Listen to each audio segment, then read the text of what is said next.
What's going on, everybody on YouTube? It's SVT Vasquez back at it with another video, back at it with another banger, man. In today's video, we're going to be talking about the day that Jasmine was born and a few tips of being a new parent. I had previously recorded a video talking about 5 things I hate about the Terminator Cobra, but the audio on that was messed up, so I can't upload that. So I found this old footage that I had with my girlfriend, and we were gonna upload this on her YouTube channel. She was gonna make a YouTube channel, but she was too shy to put it up on her channel, so I'm just gonna go ahead and put it up on my channel. And if this video gets 50 likes, she's gonna upload a video on her channel. So you make sure you hit that like button, comment down below, and let's start the show. What's going on, everybody? It's SVT Vasquez back at another video, back at another banger, man. We got the whole family in the vlog today, and that's because this isn't my vlog. We're starting off Anna's vlog. Say hi to the people. Hi, people. All right, guys, so we came to get something to eat real quick. We're gonna go eat, and then we're gonna head over to the park, and then we're gonna start the video off there. We'll see you guys in a bit. One eternity later. All right, guys, we just got done eating. We're gonna head over to the park. We're gonna let Jasmine play for a little bit, and we're also gonna be giving you guys advice and tips on how to be first-time parents. All right, guys, we're here at the park. We brought Jasmine to play for a little bit. I don't know what this place is called, but there's a bunch of animals here. It's like a petting zoo over that way. There's roosters running around. I think they have cows and horses too, and maybe some goats. So this is a park over here in San Jose, and we've never brought Jasmine to this park. It's the Rose Garden. But I think she's finally getting big enough to play in a park like this, so we'll see if she likes it. And then we're gonna share some stories with you guys.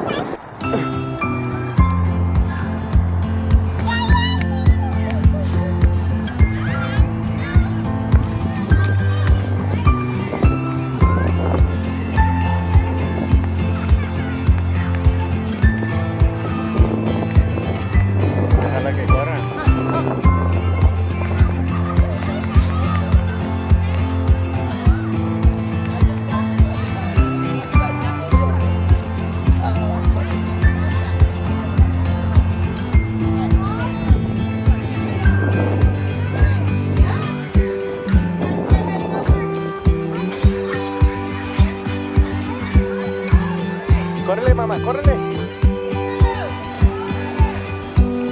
Córrele, chula.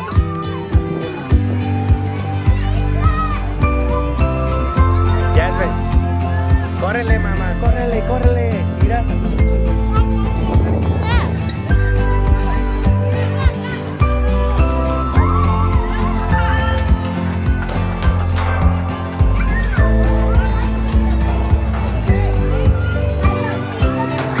Alright, guys, so we're gonna tell you guys a story about when Jasmine was born.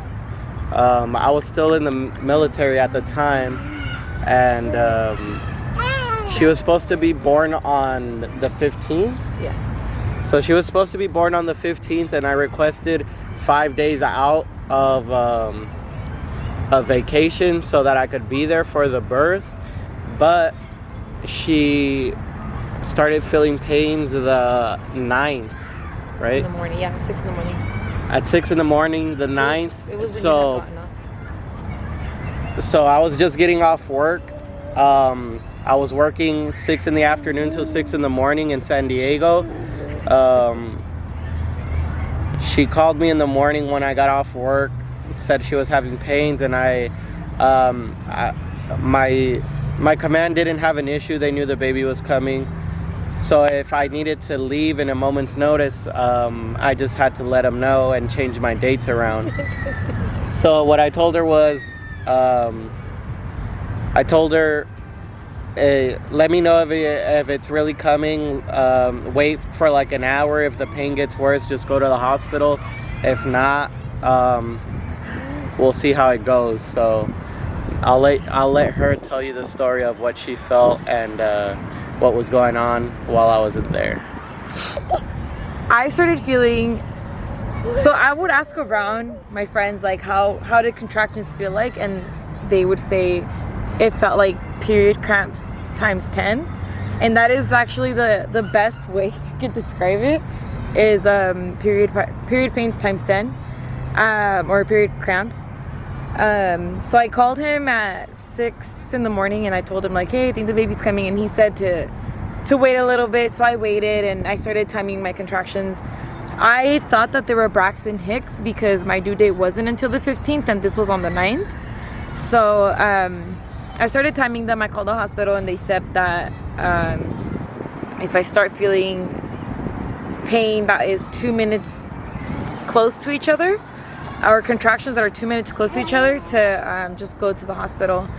So when I told him that the baby was coming, he left San Diego and he started driving out here, which is it was an 8-hour drive, right? Or 7-hour drive? I think it was like a 7-hour drive. No, it was rush hour. So I had gotten out of work at 6 in the morning, and she didn't confirm it was coming till about 11. So coming from San Diego, you have to go through all that LA traffic, and people told me to fly, but I had the Acura, and that's what the baby would ride in. So even if I flew, I would still have to come back for the car to drive the baby around in. So I had to drive the car up there. And since it was 11 when I got to my command and put in for my vacation sooner than planned, I left San Diego maybe like around 1 in the afternoon. So I had to catch all that San Diego and LA traffic coming up here. So I didn't get to the hospital till like 1 or 2 in the morning. So it was just like, usually the drive is only like 6 hours, but because of people getting out of work and all that traffic, it took me a long time. So when he started coming over here, I started calling everybody that I lived with. So at the time I was living with his older brother, since he was, living in San Diego. So I called him and I told him like, hey, the baby's coming. He asked me... He asked me if he needed to leave work, and I told him not necessarily to wait a little bit longer since he was working in San Jose. So then I called his mom and I told her like, hey, the baby's coming. I need somebody to go with me to the hospital. So everybody didn't get home till like 5 in the afternoon. So from 6 in the morning to 5 in the afternoon, I was alone at home, having contractions, feeling pain by myself. And I mean, it wasn't like that bad until I started actually driving to the hospital. Once we got to the hospital, the doctor checked and she said that I was not dilated enough to get admitted into a room, to either walk around the hospital floor or go home and not come back until my water breaks. And I told his mom, I don't want to walk around the hospital and go home and risk something at home versus just being here. So I'd rather just walk around the hospital. So the nurse came in and she's like, okay, you can put your clothes back on. So I put on my clothes, and before putting on my clothes, I had to wipe because I was bleeding down my legs. So, and mind you, my water didn't break. So, it was just blood that was like flowing through my legs. So, when I wiped, his mom was like, that's a lot of blood. Like, tell the doctor to check you again because, that's not right. Like, there's something wrong if they're telling you to go home, with all that blood down your legs. So I told the doctor to check again, and from like 2 minutes, I dilated enough to get admitted to a room. So once I got admitted to a room, they offered me the epidural, and of course I took it. And my mom was flying back from Mexico, so I was waiting for my mom to get back, and like around midnight, my mom got there with my sister. my mother-in-law was there from the get-go, and then by the time he got there, I don't think I was pushing just yet, right? I wasn't pushing you. No. Yeah, so we were getting contractions, and then like around 4:30 they had said that I was dilated enough to push, but by that time my water hadn't broke yet, so they got an instrument and they popped my water, and that is what initiates the contractions for you to push. So because I have the epidural, I didn't really feel the contractions, so what they had to do was they had to stop the medicine from me taking the medicine. So once I stopped getting the medicine, like around 5 in the morning, I started feeling them enough so I can push on my own, and 5:15, right? Something like that. Yeah. She was born, and I personally lost my sight for like a second and my hearing, so I didn't know what was going on, and I guess I was asking the doctor like, where's my baby, why isn't my baby crying, and she was like crying. So that was that was a little graphic, but it's not my vlog. So moving on to what you guys came to see, we're gonna tell you guys some tips that we learned for you guys if you're gonna be first-time parents. Ouch. A big tip is for your baby shower, make sure that you ask for older clothes. You don't want newborn clothes, because that stage is the fastest. Your newborn clothes is gonna fit maybe for the first 2 to 3 months, and your baby's gonna be growing fast. It goes by really, really fast. So I would recommend asking for 2T and up for your baby's clothes. And even if you don't need clothes,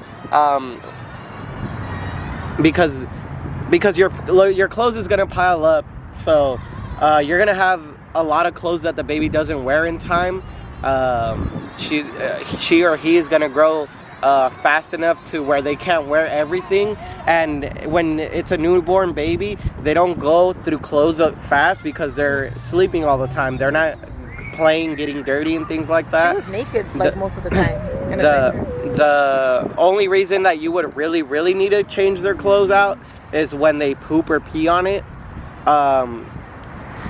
And another hint, if they're pooping or peeing out of the diaper's too small, so go up in size. What else? Oh yeah, ask for diapers. Ask for diapers and wipes. You don't essentially, like I said, you don't need a lot of clothes for a newborn baby or when they're young, but you're gonna need a lot of diapers. And the same thing, don't ask for newborn diapers. Ask for older once they get a little bit older. I think from 2 to 3 is the ones that you're gonna need a lot more of. And I think wipes, we had so many wipes that we had them for like until she was like 6 months. We had boxes. Yeah. I mean, when you go to Costco to buy them, it's a lot cheaper. They come in bulk, and you don't have to make too many trips to the store. I think for half the size, Target sells them at the same price, so you could get double your amount at Costco for the same price that Target sells it. But another thing is, I recommend not buying a crib, because a crib takes up too much space, and most of the time you don't want to leave your child unattended. And the cribs are kind of high. What I recommend is get what we got, which one of my nurses recommended, is Pack and Play, which is it's big enough to be a play area, but they could also sleep in it. It's built for them to sleep in. It also has different stations. It has like a changing station where you could change your diaper, and it has different levels, so you could have it high up when they're really small, when they're not moving around, and then you could lower it to the ground when they're bigger and they start crawling. So they'll have a little play area in that Pack and Play, and it's called a Pack and Play because you could literally pack it up, put it away, and then if they're gonna go to sleep, or if you need to go wash the dishes or cook, they could play in there. So that's a really good thing you guys could buy. She used that up until she was like a year and a half. Yeah, so we just got the bed. I think she used it until about the time where she could walk. After she could walk, we didn't use it anymore because obviously she wanted to move around and wanted to explore. But while they're crawling and stuff, it really helps out, especially if you're home alone and you need to get things done. They'll play in there and they don't mind being in there. And you could move it into, like, let's say if you're cooking in the kitchen, you could pack it up, move it to where you're at, and you could watch them play while you're doing your thing, if you're doing laundry or whatever it is you're doing. And those are just some helpful tips from us that we learned. Also, we're learning as we're going. We're first-time parents. My daughter is 2 years old.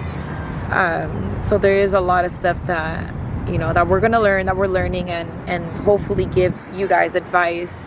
If you guys are first-time parents, or you guys just enjoy other people's vlogs. I know I do. I like to see how how other people are, and how they raise their kids. But yeah, if you guys have any suggestions, comments, or questions, just let me know. Link them down below, and hopefully we'll see each other soon. I'm just all about this money, I don't think about no thighs. Girl, you don't know about me, so get off my fucking D. Born and raised in the dot, this is real as you gon' see. Girl, you don't know about me, so get off my fucking D.